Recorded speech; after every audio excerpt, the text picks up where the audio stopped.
Hi everyone, welcome to the Highlights from Ukraine podcast, your daily audio summary of the latest news reported in the Ukrainian media. My name is Artem, and here is the news. 745 days less the Russian invasion of Ukraine. Pope Francis said in an interview with Swiss broadcaster RSI that Ukraine should have what he called the courage of the white flag and negotiate an end to the war with Russia, reports Espresso. Pope Francis made his comments in an interview recorded last month. Reuters obtained the transcript of the interview and part of the video. The interview will be broadcasted on 20th of March. Pope Francis was asked where he stands on the debates between those who believe that Ukraine has to surrender because it has not been able to repel the Russian forces, and those who believe that this position legitimizes Russia's actions.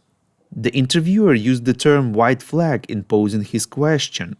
Pope Francis answered, quote, "I think that the strongest one is the one who looks at the situation, thinks about the people and has the courage of the white flag and negotiates." The word negotiate is a courageous word. When you see that you are defeated, that things are not going well, you have to have the courage to negotiate, unquote. Reuters notes that this was the first time Pope Francis has used terms such as white flag or defeated in discussing the war in Ukraine, even though he has spoken about the need for negotiations in the past. This controversial comment expectedly caused an outrage in Ukrainian society, with many social media users wondering why Ukraine should find courage to give up and not Russia to leave Ukraine alone. Later, the Vatican clarified the words of Pope Francis, explaining that he was calling for a ceasefire and the resumption of negotiations, not the surrender of Ukraine. Matteo Bruni, director of the Vatican press office, concluded that the Pope's words about the white flag were taken from a phrase suggested by the interviewer.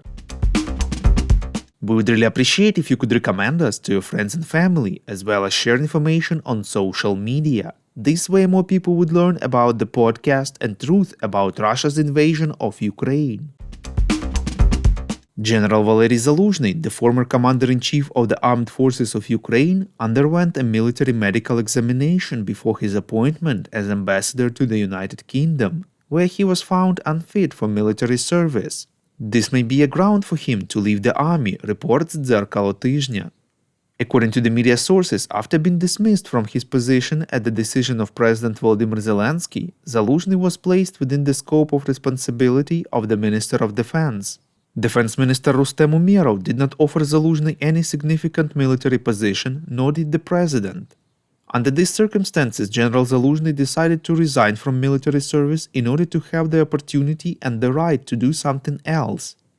Important to note that a person actively serving as a general cannot fulfill duties as a diplomat. Also, according to current legislation, after 2 months of being under the minister's responsibility but not receiving an active position, the payment of monetary support to a serviceman, except for a payment for a military rank, is stopped.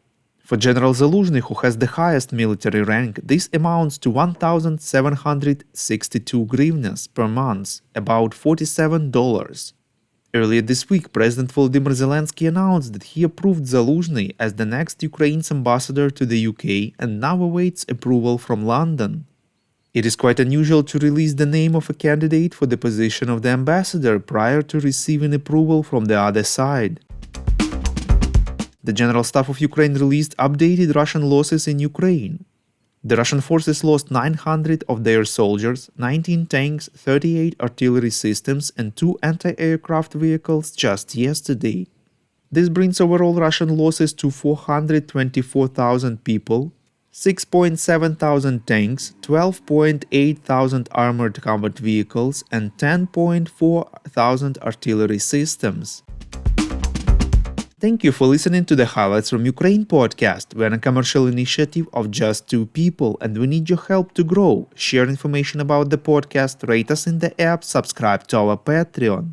With your support, we are getting better. We call on you to demand from governments of your countries to impose the toughest sanctions possible on Russia and its citizens to stop their invasion of Ukraine.